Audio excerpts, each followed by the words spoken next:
আজও ত্রিপাক্ষিক আলোচনার সমাধান সূত্র পেল না বিড়ি শ্রমিকরা। সরকার ঘোষণা করেছে বিড়ি শ্রমিকদের 273 টাকা করে মজুরি দিতে হবে, কিন্তু বিড়ি মালিকরা শ্রমিকদের 200 টাকা করে মজুরি দেয়। সরকারি নির্দেশ থাকা সত্ত্বেও সেই নির্দেশ মানছে না মালিকরা, যার ফলে সমস্যায় পড়েছে বিড়ি শ্রমিকরা।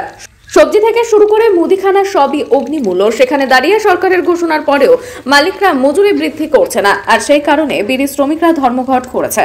মালিকদের বিড়ি দিচ্ছে না। বহুবার শ্রমিক সংগঠনের পক্ষ থেকে মালিকদের সাথে আলোচনায় বসা হয়েছে, কিন্তু কোনো রকম সমস্যার সমাধান হয়নি।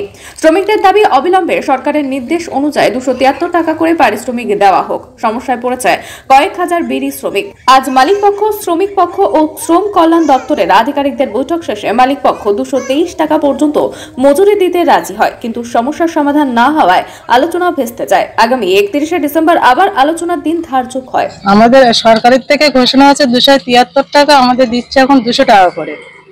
এই 200 টাকা করে তো আমাদের চলে না। এখন মালিক সেইভাবে আছে, এখন দেখা যাক কি করে। সংসার চলে না আমাদের 200 টাকা করে। আমরা চাইছি মজুরি উঠুক, 273 টাকা করে সরকার যেটা তুলেছে সেটা দেওয়া। আমার নাম রহিমা দেবী। আমাদের 200 টাকা করে মজুরি দেয়, এখন তো মজুরি বাড়বে বলে এখন দেয়নি।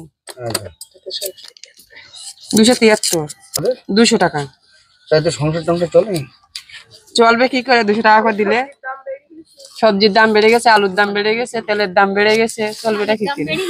চালের দাম, সব জিনিসটাই তো দাম বেড়ে গেছে। 200 টাকা করে দিলে হবে এখন বর্তমান দেওয়া 200 টাকা, 273 টাকা পায়, তার জন্য ওরা আন্দোলন করছে।